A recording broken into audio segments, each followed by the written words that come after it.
Everyone assumed he was just the janitor, some nameless figure sweeping floors and dumping trash, but beneath the surface, he was a chess grandmaster, locked in a battle for the heart of a city. What does true influence look like? Is it perched behind glass walls on the 50th floor, measured in 9-digit bank balances, or etched into a brass nameplate outside an elite firm like Sterling, Price and King? To the attorneys pacing those marble halls by day, power was a scalpel, wielded with pride and sharp precision. But they were clueless. They missed the silent force gliding through their office each night. They overlooked Marcus. To society, Marcus was a shadow, a man crushed by a false conviction that robbed him of 15 years. A criminal record turned him into a societal outcast, pushing him into a role designed for invisibility. And that made it the ideal disguise. Behind the weary eyes and standard issue uniform lived the mind of a chess savant. He didn't study in Ivy League halls, but in the dead stillness of a prison cell, where a chessboard was his escape, his war zone, and his church. He didn't just understand chess, he breathed it. Life unfolded in a grid of 64 squares, where every moment was a potential play, every decision a strategic calculation. And from the shadows, Marcus observed it all. Adrian Sterling told, "The legal framework's airtight. We invoke eminent domain using clause 4.11b, tag the area as blighted, and launch the Phoenix Initiative. If people can't keep up with an evolving city, that's not cruelty, that's evolution." The Phoenix Initiative had a lofty ring to it, a promise of rebirth. In truth, it was a ruthless legal strategy designed to push out thousands from Northwood, a district alive with history, family ties, and small businesses. The very neighborhood Marcus once called home. For Marcus, this wasn't some theoretical injustice. It cut deep. His sister Lena and her son still lived in their childhood home. Now, they were facing eviction notices cloaked in legal doublespeak, confusing, intimidating, and overwhelming. Their only line of defense? A shoestring legal aid center with one fierce but outmatched lawyer, Sarah Jenkins. To Adrian Sterling, Sarah was barely a distraction, an irritating mosquito in his empire's glow. With dozens of lawyers, limitless funding, and city officials in his pocket, he was dealing from a loaded hand. What he failed to notice? A master tactician had entered the board. Marcus couldn't practice law. He couldn't argue in court. The very system he aimed to challenge had branded him unworthy. But a chess master doesn't need to move pieces himself. He just needs to anticipate the board. That night, from an encrypted email using the alias Cincinnatus, Sarah received a cryptic message. Sarah said, "Great, another threat from the developer's PR goons." The email read, "They are anchoring their legal assault on Statute 411b. This is their power play. Don't attack it directly. Instead, invoke the 1928 Historical Landmark Preservation Act. The Northwood Community Garden sits on land granted under this act. That makes it untouchable. They cannot legally classify the area as blighted if a landmark exists within it. This move shuts down their entire operation, instantly." The following morning, at a preliminary hearing, Sarah Jenkins executed the Cincinnatus maneuver. Adrian Sterling told, "Your Honor, this is a transparent and desperate ploy. A community garden? Is that really their strategy?" Judge reply, "Whether it seems trivial or not, Mr. Sterling, the 1928 Preservation Act leaves little room for debate. Until the landmark status of that property is officially resolved, all evictions linked to the Phoenix Initiative are suspended." Sterling stormed out of court seething, waving it off as a fluke, a lucky break. He assured his colleagues that the legal aid attorney must have simply stumbled onto a technicality. The idea that someone had orchestrated it didn't even cross his mind. In Sterling's head, this was a casual match against a junior player, someone with passion but no real game. What he didn't know was that he was sitting across from a grandmaster who had already mapped out the entire endgame. The first piece had moved, the match had begun, and the janitor had only just entered the arena. That first move rippled like thunder, a flawless counter that blindsided Adrian completely. But in chess, a solid defense is just the beginning. A master strategist takes the hit, studies the attack, and prepares to strike back with devastating precision. Adrian Sterling told, "It was dumb luck. Beginner's luck. That's the last time we let ourselves get caught flat-footed. She didn't unearth that obscure statute alone. Someone is feeding her this intel. I want our people digging deep. Trace every call she places, every email she writes, everyone she so much as shares a coffee with. I want every stone overturned." Young lawyer reply, "Sir, this garden injunction could stall us in bureaucratic red tape for months. Historical review boards, preservation hearings. Adrian Sterling told, the legal block applies to the land, not what's growing on it. If they want to play with flowers, let them. But let's see how they react when their treasured garden is condemned for health violations. Draft a complaint. Highlight hygiene concerns, vermin presence, unauthorized pesticide use, whatever it takes. I want inspectors crawling through that garden before the week is out. And send in our media team with cameras to capture the hazards. Let the public see what real urban decay looks like. Sterling didn't just fight in the courts, he waged war in the court of perception. He intended to weaponize the community's pride, their garden, and twist it into a grotesque symbol of rot and neglect. His trap was set. He assumed his opponent would react predictably, but a master of the game sees the snare long before it's sprung. Marcus had already mapped out Sterling's playbook. Resisting the inspectors would only invite disaster. Fines, shutdowns, citations. He wouldn't resist. He would turn the entire scenario upside down. The message was clear. They're sending inspectors this Friday. They expect confrontation. Don't give it. They want protests. Don't oblige. They're arriving with cameras to expose filth. Instead, show them a celebration. Sarah blinked, staring at the words again. A festival? It felt absurd. The email read, name it the Northwood Harvest Day. Spread the word. Invite church choirs, local eateries, students. Set out long tables. Share your harvest. When the cameras roll, let them capture not decay, but vibrancy. They come with accusations. You welcome them with open arms. This is not legal strategy. This is a human play, and it's the only move they cannot stop. Sarah's reply, who are you? Over the next 2 days, Northwood buzzed with energy. Word spread like a spark to dry timber. Posters went up. Phones rang off the hook. Lena, Marcus's sister, quickly emerged as the beating heart of the movement, rallying neighbors, assigning roles, her eyes shining with renewed hope. Friday came. As predicted, 2 city vehicles rolled in, one bearing health department seals, the other a news van from Channel 8, notorious for its developer-friendly spin. Somewhere in a skyscraper office, Adrian Sterling was likely watching, expecting vindication. Sarah again said, welcome, we're thrilled you could attend our first harvest day. May I fix you a plate? Those tomatoes came from the very vine you were concerned about. Reporter told, we were told this location posed significant risks. Sarah replied, the only real danger here is from the powerful interests trying to erase a living, breathing neighborhood by slapping a label on it. Let the public decide whether this is blight or beauty worth preserving. That evening, Channel 8 didn't broadcast a scandal. They aired footage of joy, music, laughter, and neighbors sharing food under string lights. Sterling's scheme hadn't just collapsed, it had exploded in his face, painting him not as a savvy developer, but as a cold, ruthless villain. Adrian Sterling said, bring in the investigators, immediately. Adrian Sterling also replied, this isn't speculation anymore. That legal aid attorney isn't operating alone. Someone with real tactical brilliance is feeding her every move. I want that person identified, now. And I need leverage, serious leverage. That woman on the news, the one rallying the community.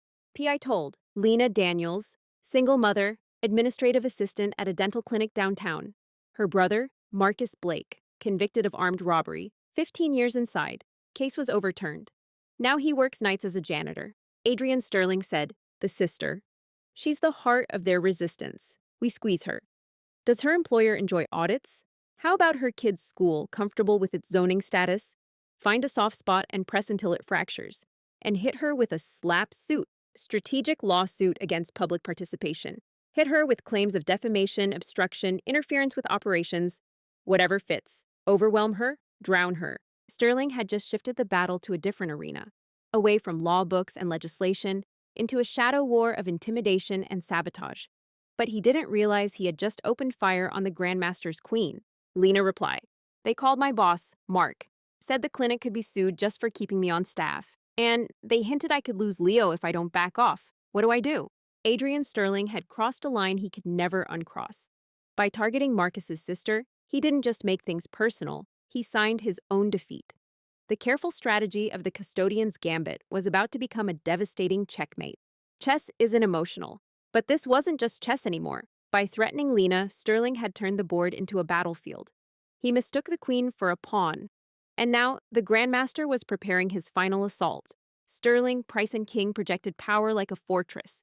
But for 15 years, Marcus Blake had moved through its halls unnoticed, cleaning up what others tried to hide. He had studied its rot.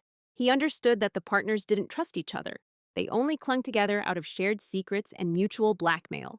And behind Sterling's throne stood his enforcer, Julian Croft.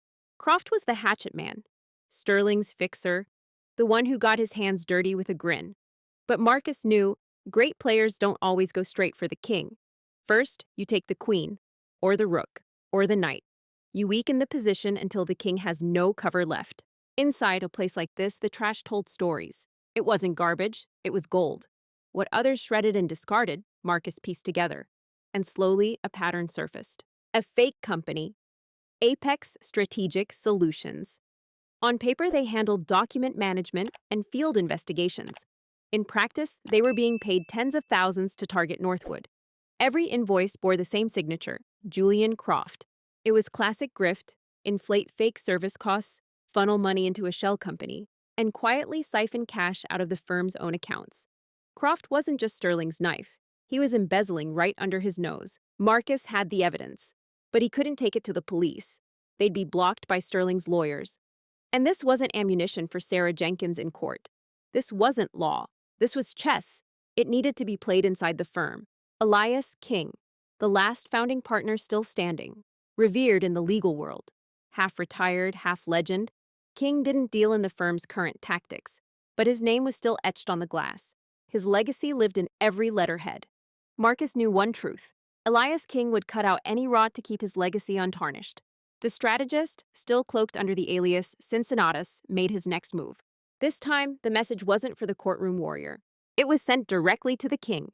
The message read, "A serpent coils beneath your roots. How long before it strikes the trunk?" Elias King said, "Assemble the senior partners. My boardroom. 1 hour, mandatory." Julian Croft replied, "This is madness. It's slander. An orchestrated smear campaign meant to divide us from within." Elias King told, "Is your wife's name on these contracts imaginary, Julian? Are these transfers, authorized by you, from our accounts to a front company you secretly control, some grand illusion? You've been siphoning funds, betraying this institution, and fueling the chaos in Northwood to line your own pockets." Adrian Sterling replied, "Elias, please, let's address this logically. An internal audit will clarify everything." Elias King told, "Logically? This betrayal took root during your tenure, Adrian. You let it grow unchecked. Here's how this ends. Julian resigns today. He relinquishes all equity and signs a non-disclosure agreement so ironclad he'll need our permission to breathe. Or I forward this dossier to the federal prosecutors by sundown. His decision. Your mess." The very next morning, the lawsuit against Lena Daniels vanished without comment. The calls to her employer stopped. The weight lifted as suddenly as it had descended. Sterling's knight had been captured, and with him, the leverage he wielded. Marcus entered the dark office quietly, mop bucket in hand. His motions were measured, deliberate. No grin, no gloating.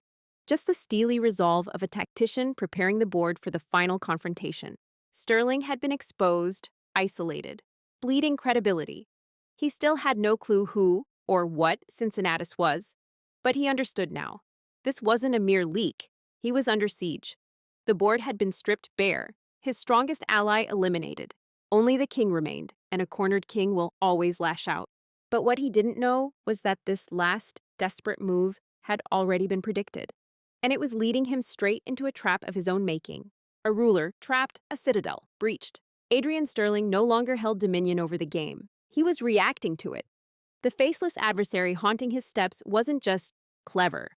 He was orchestrating Sterling's collapse with surgical precision. Consumed by paranoia, Sterling had only one question left echoing in his mind. Who is doing this to me? Adrian Sterling replied, "I don't care what it takes. I want names.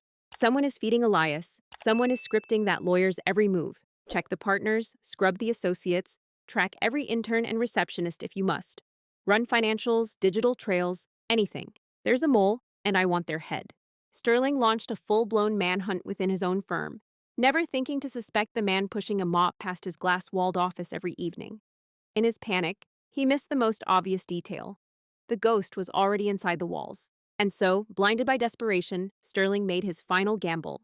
He scheduled a press conference at City Hall, a bold move to seize control of the narrative. He would use the press and his political allies to paint the Phoenix Initiative as a done deal. He'd frame it as rebirth, inevitability, triumph. He didn't know it yet, But it was already too late. The final moves were in motion. Checkmate was closer than he imagined. Adrian Sterling told, Elias can puff out his chest all he wants. None of it matters. The council votes tomorrow, and the mayor's already in our corner. The press conference locks it in. We frame the opposition as radical idealists obstructing progress. We don't just win, we bury them. Adrian Sterling said, just empty the bin and go. I've got real work to do. What Sterling didn't know was that the real work, the most strategic move in the entire game, was being carried out by the man pushing the mop. Sterling reply, an unprecedented collaboration between public service and private development. What a farce. They're sheep. We're the shepherds, steering the herd where we want. Elias King, that brittle old fool, thinks removing Croft put me in check? He's dust. When Northwood closes, I'll be untouchable. He'll be nothing more than a dusty plaque on a forgotten wall. It was all captured. Every word, the arrogance, the contempt. The truth stripped of pretense. Marcus now held the final piece. The move that couldn't be blocked. The final email. Sterling's press event is scheduled for 10:00 a.m. This is the endgame. Attached is an audio clip. Deliver it to the AV technician on site. Tell them it's a quote from a respected community figure endorsing the project. The file is labeled communityendorsement.mp3. When Sterling says, we have worked tirelessly to ensure an ethical and fair outcome, cue the clip. There is no second chance. Execute. Lena said, do you really trust this guy? This phantom? Sarah replied, every time he's been 2 steps ahead. He sees the whole board. Yeah, I trust him. Adrian Sterling said, with full backing from both the mayor's office and city council, the Phoenix Initiative is ready to usher in a bold new chapter for our city's growth and prosperity. Reporter told, Mr. Sterling, what do you say to the Northwood residents claiming they're being forced out of their homes? Adrian Sterling said, that's nothing but a smear campaign pushed by a handful of stubborn holdouts. The reality is, we have worked tirelessly to ensure an ethical and fair outcome for every single resident. The signal phrase, the trigger, the moment. AV Tech reply, oops, wrong clip. Sterling's voice over the speakers. What a joke. They're cattle. We're just moving the herd. Sterling's voice continues. And Elias King, that old fossil, thinks he can rein me in after Croft? He's finished. When Northwood closes, I'll be unstoppable. He'll be a historical footnote in the firm I built. Checkmate. In a single, perfectly orchestrated move, Marcus had destroyed Adrian Sterling. Not with a lawsuit, not with protest, but with Sterling's own voice, his own arrogance, laid bare before the press, the public, and the city council. The fallout hit like a tidal wave. Sterling was charged with conspiracy, fraud, and tampering. The Phoenix Initiative was scrapped overnight. A full investigation into the firm's dealings was launched. The empire he had crafted with such precision disintegrated before his eyes. Elias King wasn't blind. He'd watched the collapse unfold with clinical interest. The pattern of moves, the precise timing, the understanding of pressure points, it was no ordinary legal mind behind it. He began to connect the dots. He had found the ghost. Elias King said, the board has officially ratified the new charter. It's called the Sterling Price and King Foundation for Ethical Redevelopment. You'll have full authority and a budget big enough to make our former partners lose sleep. Your title will be Director of Strategic Oversight. You won't litigate. You'll keep the ones who do in check. Marcus told, yeah, I can live with that. He wasn't a ghost anymore. His name, his future, his purpose, reclaimed. But more than that, Marcus had seized something far more powerful, the ability to protect others from the same fate that nearly erased him.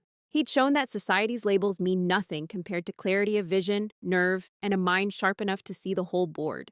Because real power doesn't come from prestige or paychecks or nameplates. It comes from foresight, from resilience, from waiting for just the right moment to lean in and say, checkmate. Have you ever used patience, silence, or strategy to overcome the odds? Tell us your story in the comments below. And for more tales of justice, redemption, and the power of the unseen player, hit subscribe and ring the bell. Because sometimes, the quietest ones are the ones rewriting the game.